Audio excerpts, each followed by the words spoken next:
Uh, Pertama, saya akan membacakan materi yang akan disampaikan dalam acara laporan kasus kali ini. Materi yang pertama disampaikan oleh Dr. Angganisa Fitri dengan judul Prolaps Uteri.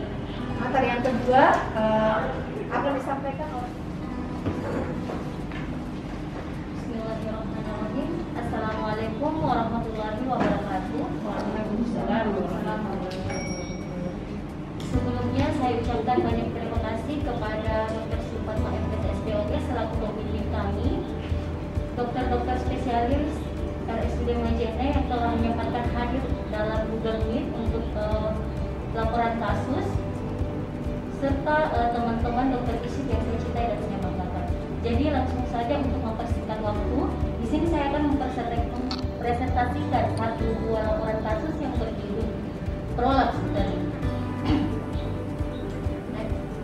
Identitas pasien Nyonya C, usia 64 tahun, jenis kelamin perempuan, pekerjaan ibu rumah tangga, dan tanggal pemeriksaan 5 Desember tahun 2019. Dari anamnesis, pasien datang dengan keluhan benjolan dari liang vagina yang dirasakan kurang lebih 1 tahun yang lalu dan memberat kurang lebih 1 bulan terakhir sebelum masuk rumah sakit.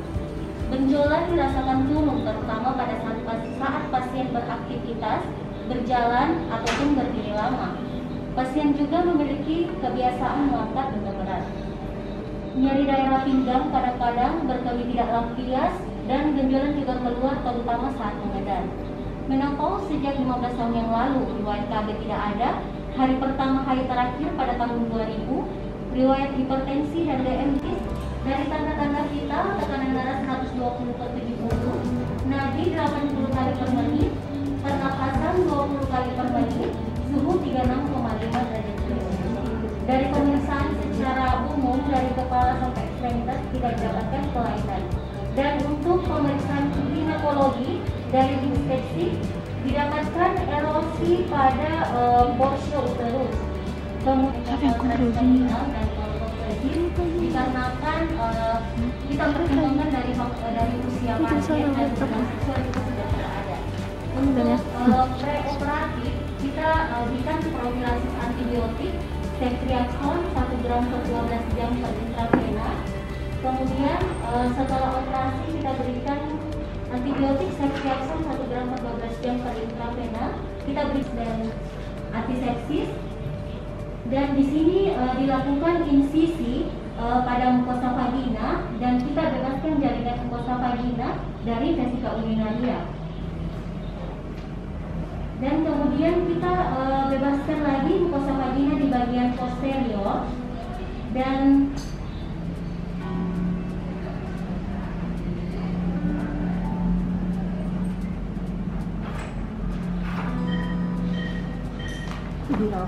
ini kok terlalu lama. Iya, kemudian kita jepit dan gunting ikat jaringan ligamen tunglatung yang di sisi kiri dari badan uterus. Kemudian terjadi di usia 45 sampai 55 tahun, di mana tidak seperti yang kita ketahui terjadi defisiensi estrogen, di mana estrogen ini berperan penting dalam memperkuat jaringan penyokong pada uterus. Penyebabnya multifaktor, penyebab utamanya itu persalinan perkawinan lebih dari 2 kali dan disertai penyakit, kemudian terkait intraabdominal seperti pada batu kronis, konstipasi kronis dan sering melakukan dengan beban berat.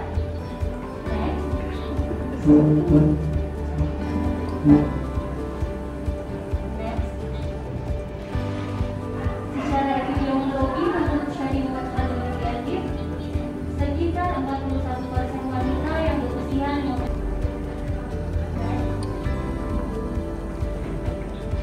untuk anatomi dari organ panggul seperti yang kita ketahui dari laporan sisi lateral, uterus ini berada di antara vesika urinaria dan rectum, yang dimana uterus ini berdinding tebal dan sifat humoroid karena dipengaruhi oleh distensi dari vesika urinaria dan rectum.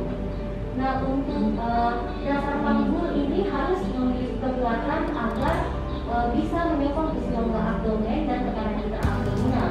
Nah, di antaranya tulang panggul, di mana tulang panggul ini tempat meletaknya semua jaringan kita, ligamen fascia untuk menopang isi otot panggul. Kemudian yang kedua otot ligamentum dan fascia. Nah, ligamentum yang berperan penting dalam mempertahankan posisi uterus agar tidak turun yaitu ligamentum cardinale dextra dan sinistrum. Ligamentum cardinale dextra dan sinistrum ini dia berjalan dari cervix ke arah lateral ligin pelvis, di mana jaringan ucap ini sekali akan banyak pembuluh darah seperti arteri uterina dan vena uterina. Kemudian ligamentum sacro-uterinum, ligamentum sacro-uterinum dextra dan sinistrum ini merupakan ligamentum terpenting juga dalam mempertahankan posisi uterus agar tidak terjadi prolaps yang berjalan dari cervix ke arah belakang rektum dan melekat di sacrum dextra dan sinistra. Kemudian ligamentum rotundum dextra dan sinistrum, ligamentum inilah yang mempertahankan posisi uterus dalam posisi anteromoses yang mengecilkan introitus vagina dan memperkuat otot sphincter vesica internus. Kemudian ini adalah tingkatan dukungan pelvis menurut Villens, di mana level 1 itu kompleks ligamentum cardinale sacro-uterina yang menyokong agar uterus tidak turun dan agar tidak banyak gerakan.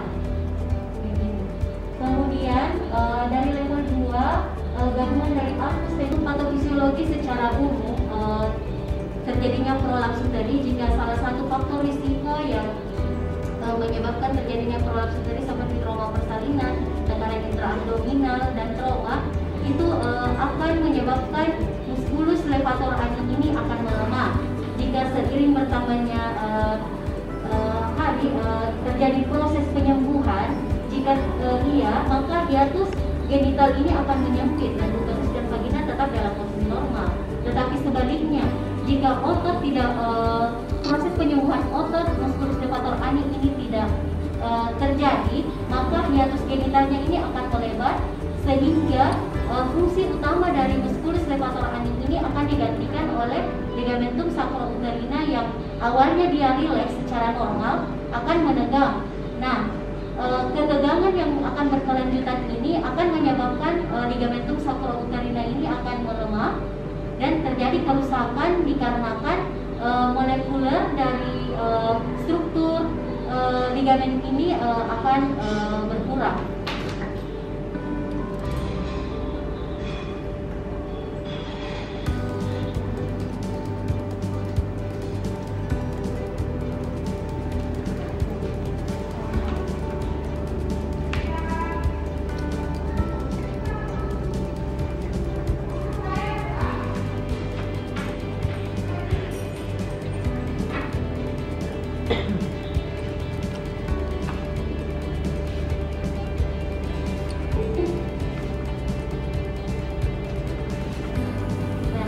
Ligamentum yang sacro-uterina yang terjadi ketegangan terus-menerus akan melemah dan terjadi kerusakan karena terjadi perubahan molekuler dan struktur dari matriksnya seperti kolagen, elastis, proteikas yang berfungsi sebagai menguatkan dan mempertahankan elastisitas dari ligamentum. Jika semuanya terjadi kerusakan, maka terjadilah prolaps uteri. Kemudian pada faktor intrinsik seperti menopause, terjadi defisiensi estrogen seperti yang saya jelaskan tadi akan menyebabkan perubahan molekuler dan struktur pada jaringan matriksnya. Sistem Papri di mana itu yang kalau pada derajat 1 yang seperti yang kita ketahui distal dari prolaps itu jarak dari atas himen yaitu lebih dari 1 cm, kemudian derajat 2 distal dari prolaps kurang dari 1 cm di atas himen. Kemudian derajat 3 dari distal prolaps prosesnya kita kaji dari anamnesis, pemeriksaan fisik dan pemeriksaan penunjang. Untuk anamnesis, jangan lupa kita tanyakan pertama gejalanya, derajat keparahannya. Apakah pada gejala vagina apakah ada terasa tonjolan, rasa tertarik di daerah perineum, tekanan pada panggul, rasa tidak nyaman, dan debu keluar dari liang vagina. Untuk gejala berkemih, biasanya pasien sulit memulai dan tidak lampias dan terjadi ISK yang berulang. Untuk gejala dari rektum BAB-nya, benjolan keluar pada liang vagina terutama saat mengedan. BAB tidak lampias, terjadi inkontinensia alvi dan perlu tekanan vagina posterior atau perineum untuk memulai BAB. Untuk gejala seksual menurun tetapi vagina dispareunia menghindari hubungan seksual. Nah, pada pasien ini didapatkan gejala pada vagina terasa benjolan dan terasa tidak nyaman. Pada gejala berkemih didapatkan pasien mengatakan pada saat dia berkemih tidak lampias, dan gejala BAB benjolan yang muncul pada saat dia mengedan. Untuk pemeriksaan fisik secara umum, kita posisikan pasien dalam posisi litotomi, kemudian kita lakukan pemeriksaan ginekologi secara umum dari inspeksi vulva dan vagina untuk menilai adanya erosi dan ulkus dan discharge. Kemudian jika terdapat ulkus, biasanya kita lakukan pemeriksaan biopsi untuk mengetahui apakah ada tanda-tanda keganasan atau tidak. Nah, pada pasien ini kita dapatkan erosi pada cervix, uterus, dan posio. Kemudian untuk pemeriksaan penunjang, kita lakukan pemeriksaan laboratorium seperti darah rutin untuk mengetahui apakah ada tanda-tanda komplikasi seperti ISK dan urinalisisnya juga. Kemudian dari pap smear atau biopsi biasanya kita lakukan pada pasien yang derajat ringan sedang, yaitu derajat 1 dan 2, di mana pasien juga masih menunggu operasi karena dengan gejala simptomatiknya maka kita bisa lakukan konservatif. Kemudian pada pasien yang tidak ingin operasi. Untuk latihan Kegel exercise ini biasanya kita lakukan untuk mencegah terjadinya prolaps, biasanya pada pasien yang postpartum. Sitotrofoblast yang nantinya akan memiliki fungsi sebagai proliferasi, dan sitotrofoblast yang akan menghasilkan hormon human gonadotropin. Sitotrofoblast akan memproduksi HCG pada hari ke-12 kehamilan, akan mencapai puncaknya pada minggu ke-8 sampai ke-10, dan produksinya terus meningkat selama kehamilan sampai akan menurun mulai dari umur suspek sisa jaringan. Nah, ini adalah lampiran dari hasil pemeriksaan USG dan pemeriksaan laboratorium pasien. Dan pada diagnosa pasien, diagnosa utama sebagai perdarahan pasca persalinan atau lebih sering kita dengar dengan perdarahan postpartum. Kemudian sebagai diagnosanya atau diagnosa berikutnya ada shock hipovolemik karena tadi ditemukan tekanan darah 80/60. Kemudian ada anemia didukung dengan hasil pemeriksaan lab HB-nya 3 gram per desiliter, dan kemudian ada hepatitis B. Treatment yang diberikan saat pasien melakukan perawatan adalah yang pertama kita lakukan perbaikan tahu. Di sini kita memberikan buyur Widahes 1 bag, kemudian dilanjutkan dengan ginger laktat sampai dengan tekanan darah baik. Kemudian ada transfusi WBC sebanyak 2 bag dan PRC sebanyak 6 bag sambil mengawasi perdarahan pasien. Terus dilakukan juga konsul ICU. Kemudian drugs dan planningnya adalah Cefim 1 gram per 12 jam IV, kemudian diberikan ketorolac 30 mg per 8 jam IV, ranitidin 50 mg per 8 jam IV, paracetamol 1 gram per 8 jam IV, dan planningnya adalah rencana hysterectomy total. Masuk ke bagian diskusi. Jadi apa sebenarnya perdarahan pasca persalinan itu sendiri? Perdarahan pasca persalinan adalah kehilangan lebih dari 500 ml darah secara persalinan pervaginal ataupun lebih dari 1000 ml darah secara persalinan abdominal atau yang lebih sering kita dengar dengan istilah seksa cesarean. Nah, perdarahan yang lebih dari norma tersebut dapat menyebabkan perubahan-perubahan tanda vital dan dapat menyebabkan pasien mengalami atau mengeluhkan gejala-gejala seperti lemas, pusing, ada keringat dingin, menggigil, bahkan bisa sampai sesak nafas. Biasanya ditemukan tekanan darah sistolik pada pasien dengan perdarahan postpartum yaitu di bawah dari 90 mmHg, dan pada pasien ini ditemukan sistoliknya 80 mmHg, kemudian denyut nadinya lebih dari 100 kali per menit. Lanjut ke klasifikasi. Perdarahan postpartum itu dibagi dua. Yang pertama ada perdarahan postpartum dini atau disebut juga dengan perdarahan postpartum primer, dan ada perdarahan postpartum sekunder atau perdarahan postpartum pada masa nifas. Perdarahan postpartum primer adalah perdarahan yang terjadi dalam 24 jam pertama setelah kala 3. Sedangkan perdarahan postpartum sekunder atau pada masa nifas itu terjadi pada masa nifas atau tidak termasuk dalam 24 jam pertama setelah kala 3. Nah, di pasien ini dijelaskan tadi pada anamnesis awal bahwa perdarahan dia terjadi saat 7 hari setelah pasca persalinan. Jadi kita bisa kategorikan pasien masuk dalam perdarahan postpartum sekunder atau perdarahan yang terjadi pada masa nifas. Ya, lanjut di faktor-faktor predisposisi. Jadi apa-apa saja yang bisa menyebabkan terjadinya perdarahan pasca persalinan? Ada banyak faktor yang bisa menyebabkan.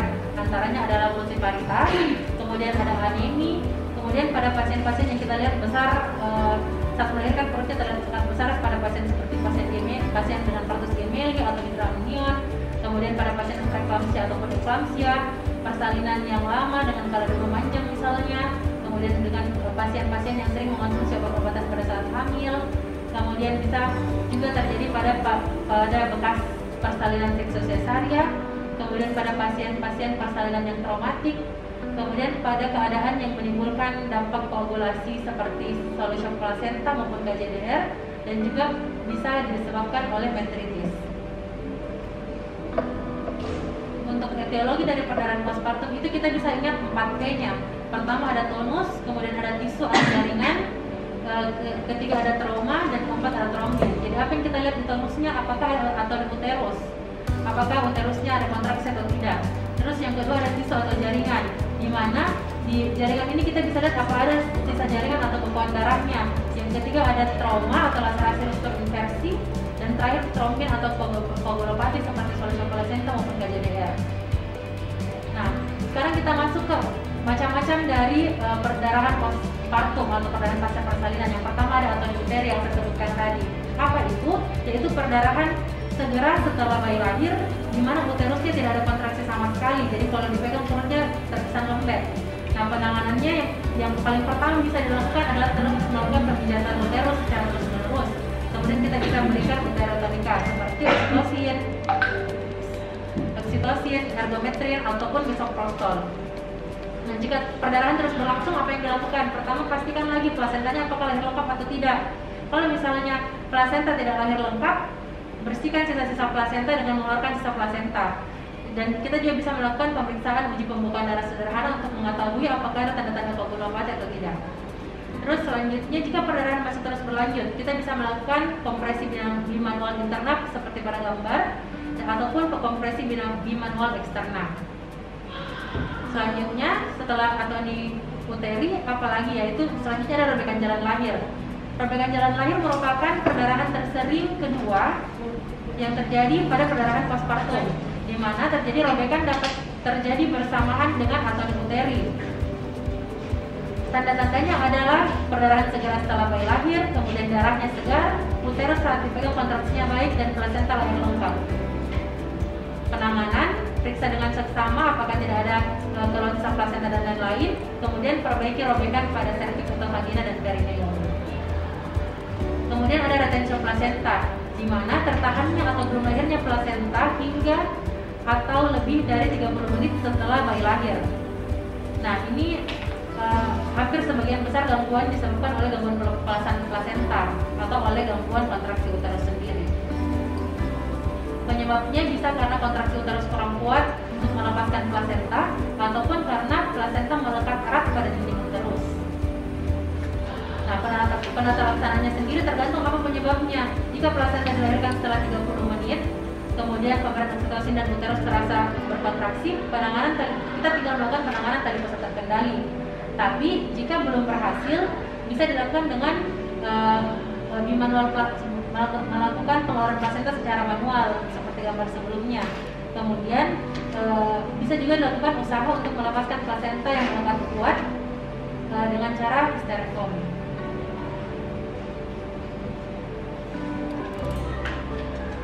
Ini ini adalah cara untuk dari sensor plasenta sendiri. Gambarnya. Nah, selanjutnya ada sisa plasenta. Sisa plasenta adalah suatu bagian dari plasenta atau lebih dari satu lobus tertinggal, maka uterus tidak dapat berkontraksi secara efektif. Mungkin saja terjadi perdarahan dengan adanya sisa plasenta. Tanda-tandanya plasenta atau sebagian selaput tidak lengkap. Jadi setelah kita mengeluarkan plasenta atau mengeluarkan plasenta secara terkendali, dilihat apakah selaputnya lengkap atau tidak. Kemudian apakah ada perdarahan segera dan uterus berkontraksi tetapi uterus tidak berkurang. Jadi harus dievaluasi lagi. Nah, selanjutnya ada inversio uteri. Inversio uteri ialah pada bagian atas uterus memasuki 20 unit dalam 500 ml 10 tetes per menit, kemudian ditingkatkan menjadi 60 tetes per menit dan dapat diberikan metildometrin 0,2 mg PM. Antibiotik profilaksis bisa diberikan ampicillin 2 gram IV tambah metronidazole 500 mg IV ditambah dengan gentamicin 5 mg per kilogram berat badan. Lanjut ke ruptur uteri. Nah, ruptur uteri itu bisa disebabkan oleh 3. Pertama bisa karena spontan, yang kedua bisa karena traumatik, yang ketiga bisa karena pada parut uterus. Kemudian pada spontan itu ditemukan persalinan tidak maju karena adanya hambatan, panggul sempit, hidrosefalus janin misalnya, atau janin dalam letak lintang. Kemudian kalau traumatik itu bisa karena jatuh seperti misalnya pada kecelakaan, tabrakan dan sebagainya. Kemudian bisa juga karena otot uterus yang ganas. Kemudian apakah terapinya sama dengan molar? Terapi penyakit tropoblas ganas yaitu koriokarsinoma itu berbeda dengan molar hidratidosa. Pada koriokarsinoma pasien itu dianjurkan untuk dilakukan diberikan terapi sinar. Perdarahan postpartum. Nah, ini perdarahan postpartum karena apa? Nah, sudah ada di konsep di kepala kita, ada karena jaringan, ada karena robekan, ada karena gangguan perdarahan dan lain sebagainya. Nah, itu yang dibahas. Jadi tidak dibahas semua misalnya. Tidak dibahas semua, fokus saja pada masalah yang kita hadapi. Ini perdarahan postpartum ini dari hasil pemeriksaannya kesimpulannya apa? Oh, tes plasenta. Karena dia sudah beberapa hari yang lalu melahirkan, ternyata ada tes plasenta misalnya. Maka harusnya di pembahasan itu yang dibahas adalah tes plasentanya, akan membahas semuanya. Jadi tes plasenta itu ditangani dengan kuretase misalnya, kasih kunjungan antibiotik. Kalau dia hanya ini dikasih transfusi, itu saja. Jadi jangan berbelit-belit. Kemudian bisa berpolimik juga tidak ada pembahasannya.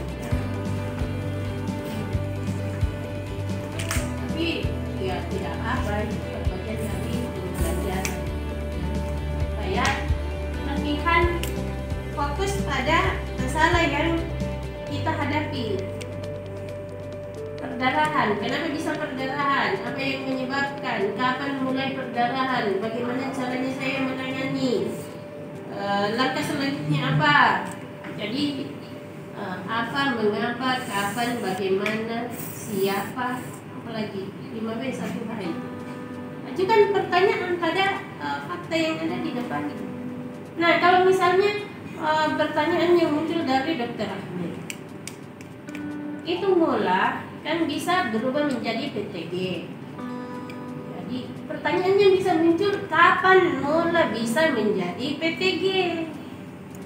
Kapan?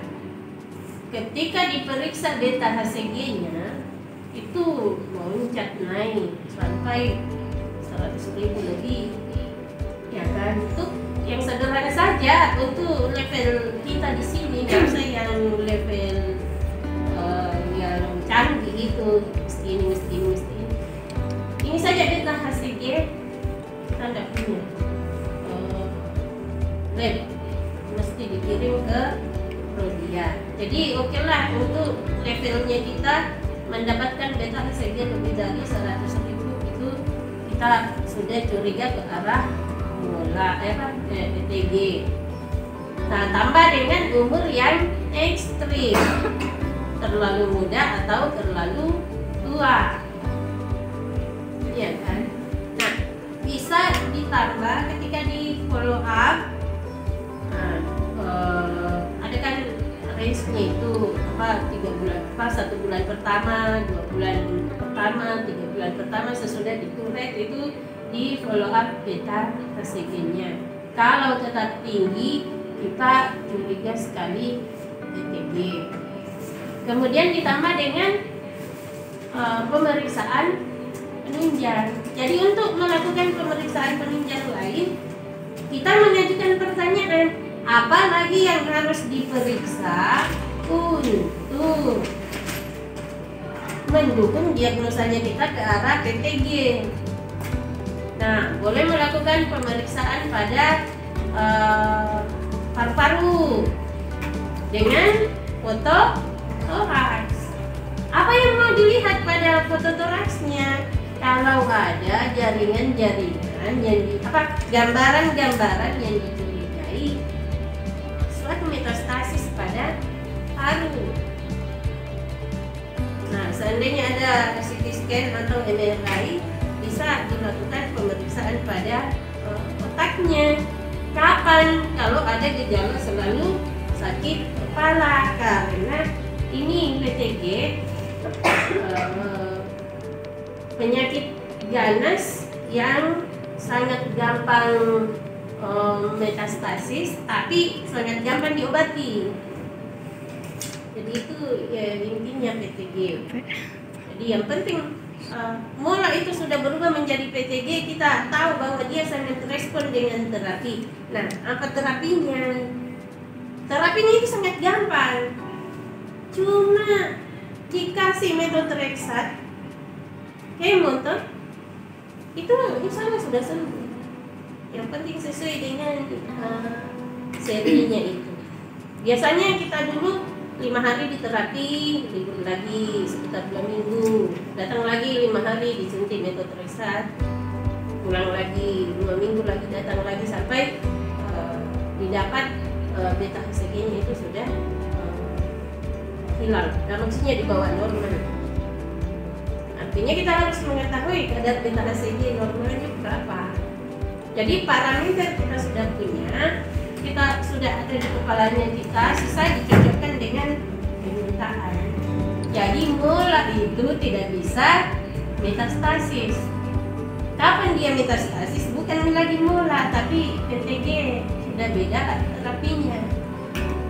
Kita juga harus memahami bahwa mola itu dia kayak memakan itu jaringan-jaringan rahim ya. Jadi hati-hati kuretnya, bisa terjadi perforasi, perdarahan hebat, ibu bisa meninggal. Jadi setiap persoalan yang kita hadapi selalu ajukan pertanyaan, ini pasien mola, kenapa dia bisa mola? Iya kan? Terus mau diapai dia ini? Dari segi mulanya dia dikuret. Oke, akan dikuret. Kuretnya pakai kuret apa? Iya tuh. Kuret apa? Kan kuret itu bersusun-susun ukurannya. Ada yang kecil sekali, ada yang pertengahan, ada yang besar sekali. Yang mana kita mau pakai? Nah, kalau yang kecil resikonya apa? Jadi dikejar terus itu. Kalau saya pakai yang paling kecil itu kuret, mau kuret ini mola, ini resikonya apa? Risiko beroperasi. Makanya untuk mola pakai yang besar, yang paling besar yang bisa masuk, karena menghindari risiko perforasi. Terus sesudah saya kuret, apa yang harus saya follow up? Nah, follow up lagi minimal yang kita follow up 1 minggu ke depan, USG terusnya apakah masih muncul itu jaringan mola? Karena dia bisa prodia. Kalau dia ada gejala sesak napas, batuk, kirim ke radiologi. Jadi tidak usah berteori, ikuti saja fakta yang ada. Oh ya, ada yang datang di TKCG-nya, ternyata 100.000. Aduh, saya curiga PTG.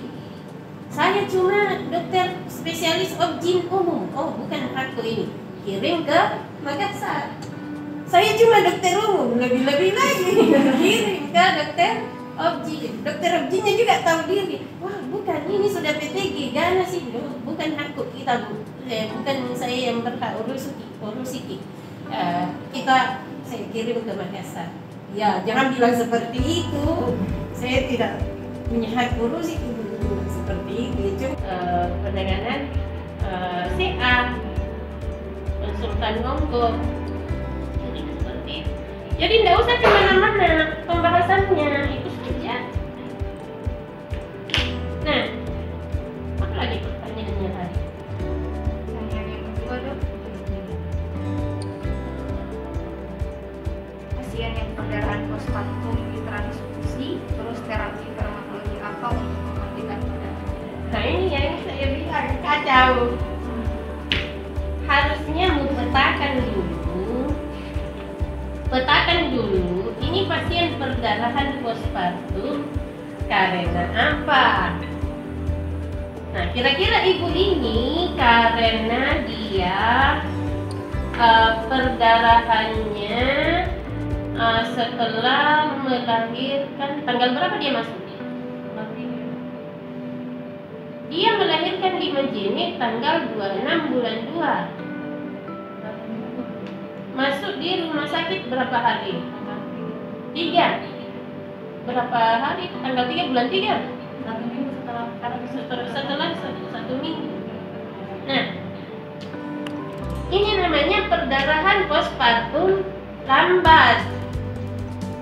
Dan ini perdarahan ini tidak mungkin gara-gara robekan, tidak mungkin gara-gara tonus. Iya kan? Karena penyebab perdarahan lambat itu adalah jaringan atau infeksi atau ada gangguan perdarahan. Jadi kalau robekan sama tonus tidak mungkin. Jadi sudah di bonsai pemikirannya kita ke 3 kemungkinan: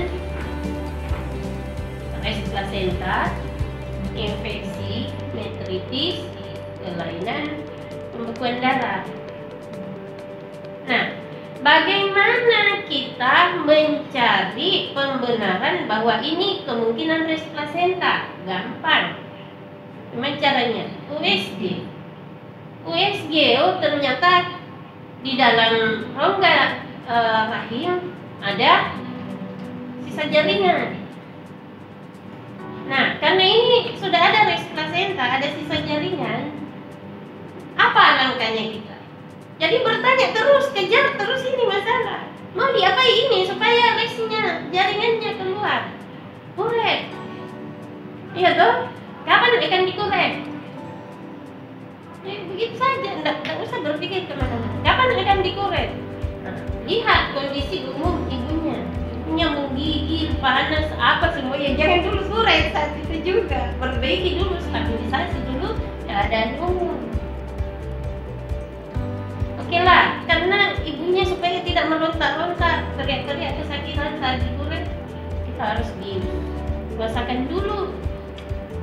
Kapan dikuret? Tergantung anestesi, kapan siap untuk kuret. Nah, biasanya dipuasakan 6 jam, dipuasakan 10 jam, terserah. Instruksi dari dokter anestesi ya kita rencanakan kuretnya tadi itu. Oke, sudah kita siapkan kuret. Besok misalnya berpikir lagi kuretnya pakai kuret yang bagaimana dan lain sebagainya. Yang mana saya mau pakai duluan? Oh, karena ini banyak jaringannya di dalam, saya pakai yang paling besar dulu, yang tumpul dulu. Kenapa bukan langsung yang tajam? Yang tumpul dulu untuk mengeruk itu semua sisa-sisa jaringan keluar. Nah, nanti dibersihkan lagi dengan yang tajam. Jadi yang melengket keras ke dinding dalam rahim itu dikeruk dengan yang tajam. Kalau langsung tajam, jangan langsung keluar semua sehingga kita tidak bisa melihat ini operasi atau tidak, atau ini perforasi atau dilakukan dulu pengosongan kandung kencing, dijepit dulu torsionnya, baru dimasukkan sonde untuk mengukur kedalaman rongga rahim. Setelah itu dicocokkan, sondenya dicocokkan dengan alat uratnya. Oh, ini sampai di sini darahnya ini sonde. Oh, kalau begitu sendoporetku juga akan masuk sampai sebegini, sampai masuk, ternyata bolong perdarahan. Jadi kita memang harus berpikir holistik, tapi pemikirannya kita dibatasi pada apa yang kita mau lakukan. Bisa dipahami. Jadi tidak usah tadi membahas semua ini apa semua, tidak perlu, cukup bahas apa penyebabnya perdarahan ini. Kalau seperti itu cara berpikirmu, insya Allah tenang. Saya selalu khawatirnya itu pada saat operasi satu ditakuti tiba-tiba perdarahan. Itu yang membuat saya selalu mau cepat-cepat operasi. Karena makin lama tindakan dilakukan, risiko perdarahan juga makin besar karena pembuluh darah terbuka. Jadi tadi pertanyaannya perdarahan. Ini perdarahan disebabkan karena res placenta. Menghentikan perdarahannya adalah dengan uret supaya resnya keluar, pembuluh darah diharapkan tertutup. Tapi Dr. Ahmed minta terapi farmakologi mau apa? Dengan memberikan obat-obat. Uterotonika itu ya bolehlah. Tapi kalau dari aspek perdarahannya, pembuluh darahnya dan faktor pembekuan darahnya apa kasih? Apa? Asam tarik. Kenapa di sini tidak dikasih? Apa? Terapinya? Memang tidak ada dikasih apa-apa. Kenapa direncanakan histerektomi total? Kenapa direncanakan histerektomi total? Oh, tidak lihat pasiennya. Yang kita kasih ke Kenapa tidak pergi melihat pasiennya? Tidak ada dioperasi atau tidak? Tidak toh? Operasi angkat rahim. Karena apa? Nah, ini tidak kelihatan karena tidak ada pembahasan. Kalau residen ini lempar ini konsulen. Jadi biasakan bikin pembahasan prosedur histerektomi total. Apa penyebabnya sampai di histerektomi? Artinya terjadi atonia atau terjadi ruptur atau ini terus menerus dalam waktu 6 hari. Nah, ini yang tidak terbaca karena tidak ada pembahasan. Ya.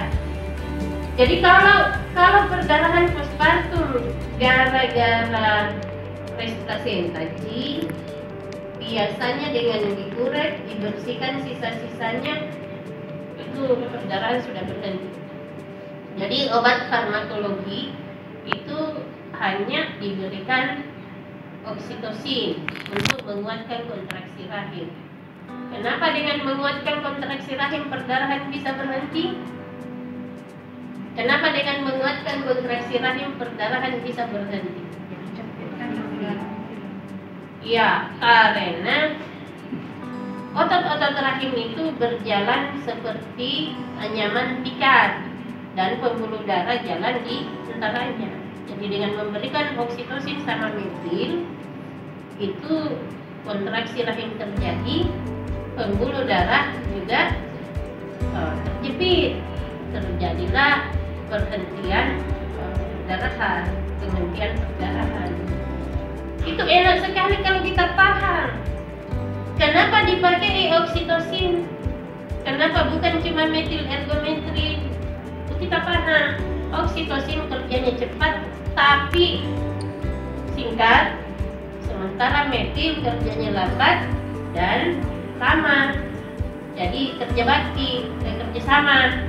Habis oksitosin muncul metil ergometrin, itu teorinya.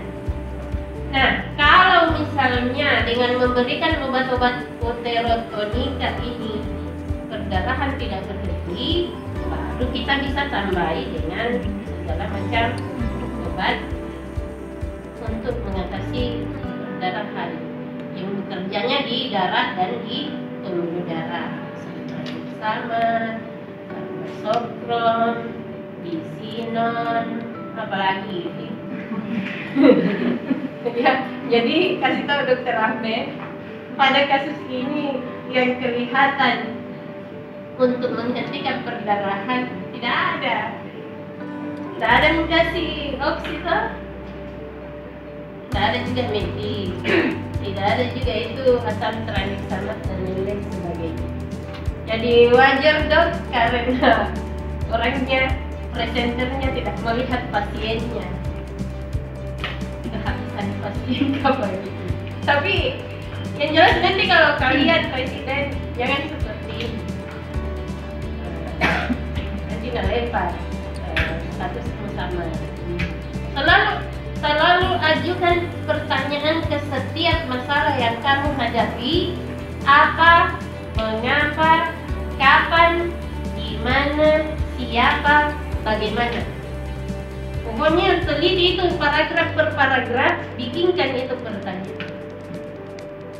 Insya Allah Anda diakui cerdas. Seperti itu. Ada lagi pertanyaan yang muncul? Ya, ada dok, dari Dokter Mulan. Pertanyaannya dok, pada penata laksanaan mola diberikan uterotonika, mengapa pada kasus pasien tidak diberikan sementara keluhannya perdarahan? Jika bisa diberikan uterotonika, apa yang bisa diberikan dok?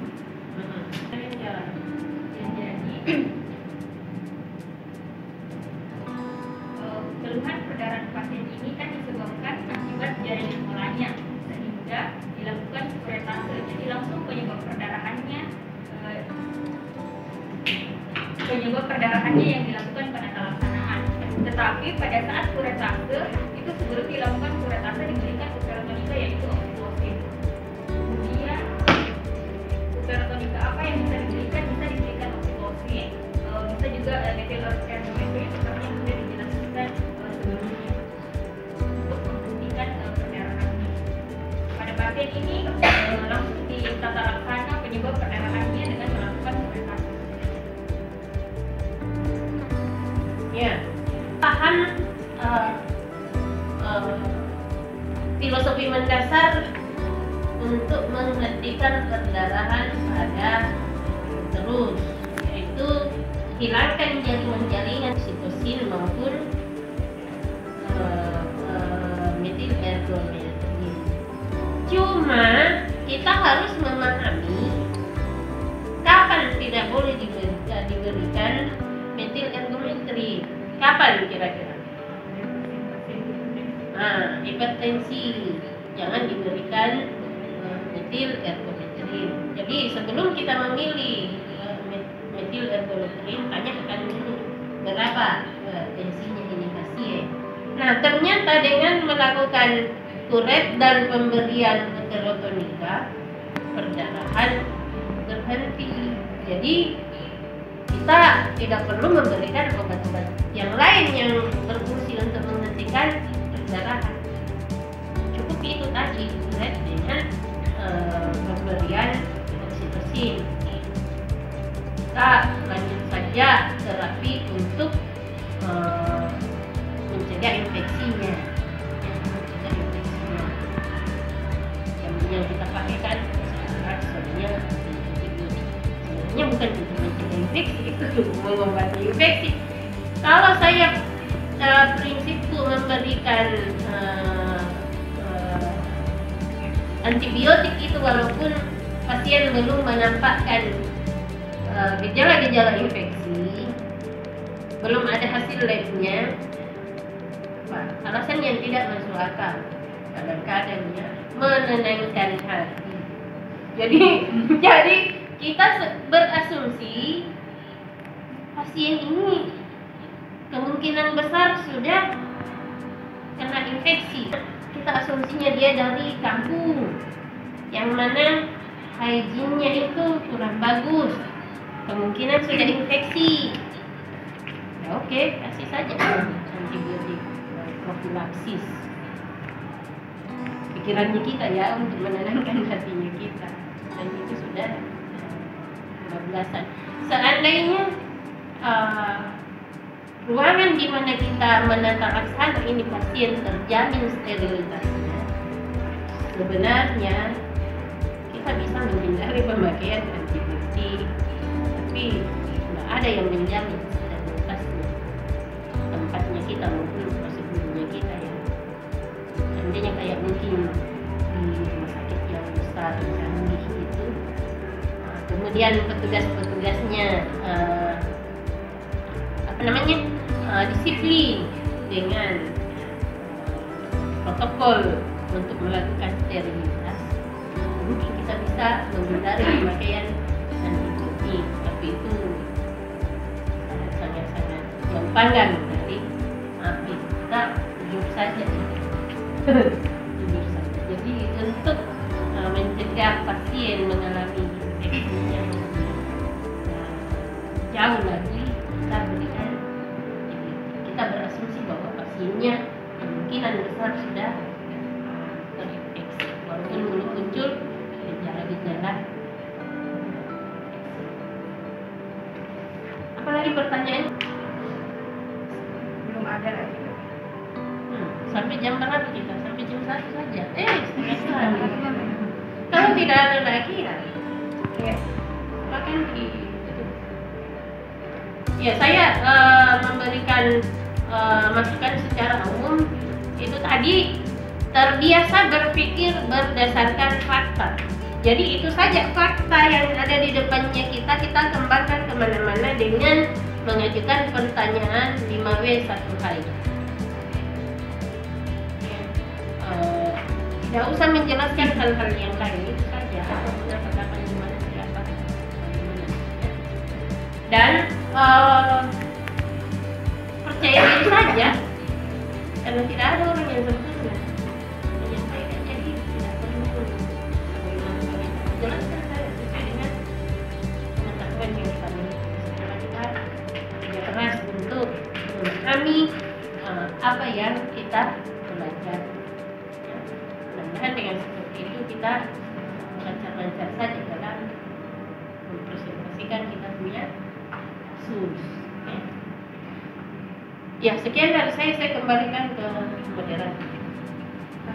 Ya, mungkin saya akan rangkum sedikit dok jawaban dari pertanyaan dari Dr. Ahmad dan Dr. Wulan. Untuk pertanyaan dari Dr. Ahmad, kapan kira-kira melahidatidosa dikatakan masuk dalam PTG ketika beta HCG melonjak naik sampai 100.000 dan biasa terjadi pada umur-umur yang ekstrim, dan setelah dikuret kita periksakan lagi beta HCG ternyata masih meningkat. Apakah terapi sama? Tentu terapinya berbeda karena ini merupakan penyakit yang berbeda. Pada PTG bisa diberikan kemoterapi seperti methotrexate, dan apakah bisa bermetastasis. Dan PTG merupakan penyakit yang berbeda. PTG yang dapat bermetastasis jika ada keluhan seperti sakit kepala ataupun batuk dan sesak, kita bisa periksakan fototoraks ataupun CT scan untuk menentukan apakah sudah terjadi metastasis. Dan pertanyaan yang kedua yaitu terapi farmakologi apa untuk menghentikan perdarahan pada kasus ini? Bisa diberikan uterotonika ataupun obat-obat untuk mengobati dari faktor pembuluh darah dan faktor pembekuan yang bisa diberikan itu contohnya seperti asam tranexamat, vitamin K, desinan ataupun obat-obat yang lain. Terus untuk pertanyaan dari Dr. Wulan, mengapa pada kasus pasien ini tidak diberikan uterotonika? Karena kita langsung penyebab perdarahannya dok kita hentikan. Sehingga apabila kita dapat memberikan uterotonika, apa yang bisa diberikan seperti oksitosin ataupun metilargumenterin dengan memperhatikan indikasi ataupun kontraindikasi yang ada. Jadi mungkin Dr. Ahmad ataupun Dr. Wulan ada yang ingin ditanggapi dari jawaban dari pemateri dan pembimbing Dr. Zulfatma. Ya, jika tidak ada, sekian presentasi dari presentasi laporan kasus dari bagian objek kali ini. Terima kasih kepada dokter pembimbing serta dokter-dokter internship yang telah hadir dalam pembacaan kasus kali ini. Semoga pembacaan kasus ini bernilai ibadah dan dapat bermanfaat untuk kita ke depannya. Sekian, wassalamualaikum warahmatullahi wabarakatuh.